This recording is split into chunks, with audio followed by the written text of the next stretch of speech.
Hello and welcome to another Polypedia online tutorial. I'm Iris Mishly. I was always fascinated with faux effects and marble was definitely one of them. The idea to use a food processor as a mixing tool occurred to me when I purchased a new food processor. At first, it was just for mixing old clay into scrap, but then I thought it would be handy if I control the colors and the amount of clay to create the marble effect. Luckily, I own so many old clay packages as well as old millefiori canes, so I thought I'd give it a try. There are many ways to create a faux marble effect. This is my own version. So what are the ingredients? I chose a single small pack of white old Fimo clay and about 20 grams of millefiori canes. The amount will determine the relations between the colors. I think that a ratio of 1/3 to 1 is good when it comes to creating this effect. It means you use 1 pack of Fimo, which is 56 grams, and 20 grams of millefiori canes. You don't have to use millefiori canes only. Any color would work, but the canes gives that extra deep effect of colors and add to the final result. It is important though that the ingredients are dry and crumbly. As for the food processor, this is my old Moulinex machine. It's about 20 years old. I got it when I got married. The bowl is plastic, so it is better to spray it with baby oil to make scraping the leftovers easier and leaving as little clay on the plastic as possible. You will see that in the second demo, as I forgot to do it with the first cane. If you have leftovers clay on the plastic bowl, make sure you clean it as soon as possible so it won't cause any chemical reaction with the plastic.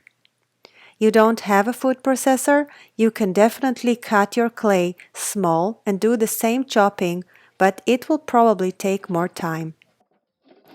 I'm starting with the canes, inserting them into the food processor. You can start with the background color and see if it creates a different effect. The speed will determine the size of the particles. You can check them while you work and increase the speed or reduce it. I wanted small particles, so I turned the speed up a little.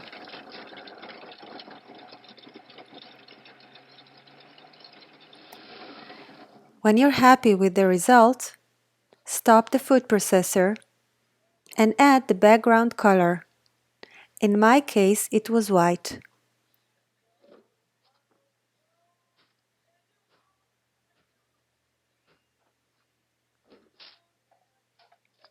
Close and start mixing again. Low speed first, and then increase the speed if you want to. Remember that the food processor is not meant for clay, so don't add too much material or the engine may burn out. Do it gradually until you're happy with the size of the particles.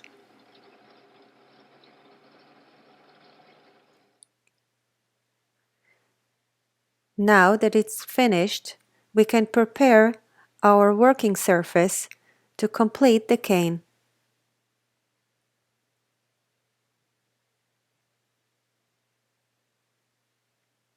Remove all material out of the bowl onto your working surface.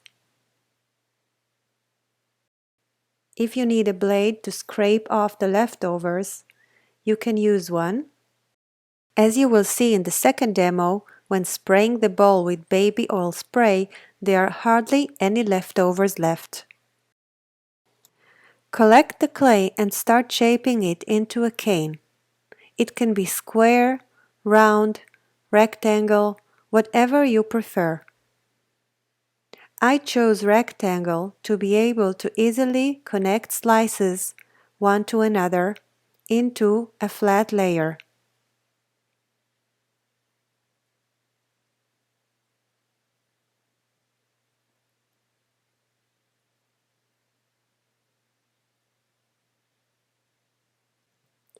You can use a roller to assist with reducing and attaching all the pieces together.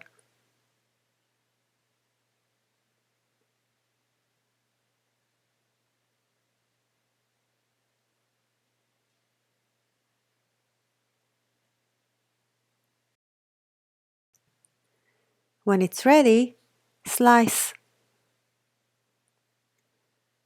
You will see that each slice looks different than one another, and that's the best thing about it.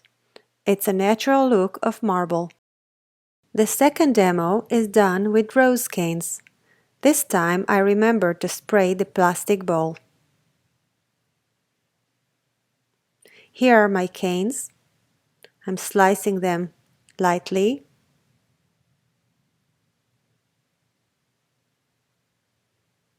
Inserting into the food processor. And I will use pink Fimo clay, very dry and old. I'm starting with the canes.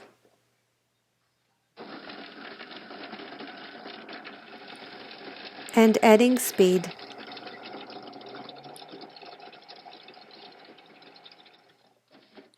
When you're happy with the size of the particles, you can add the background.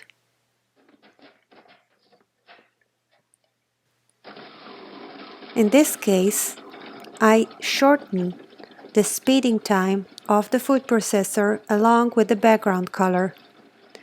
This means I will have a bigger particle cane with a larger background color taking over the pattern.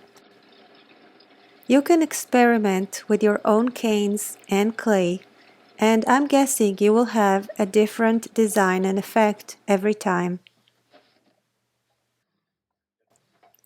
Repeat the same step of collecting the particles. You can see that the bowl is much cleaner now after spraying the baby oil. Collect all pieces together and form a cane.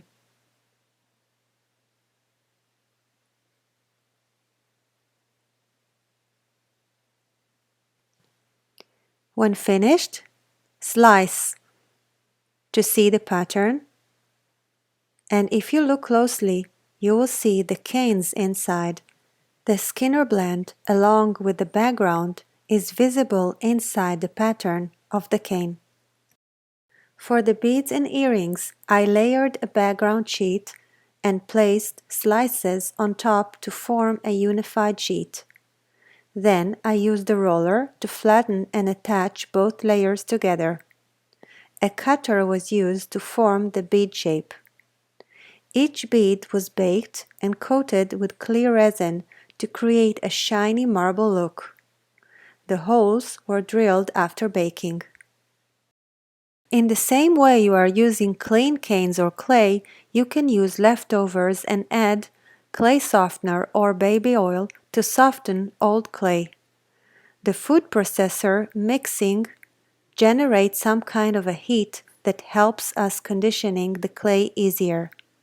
Yes, it will cause some mess of leftovers on your table, but if you need to mix a large amount of dry leftovers, I would definitely try this method.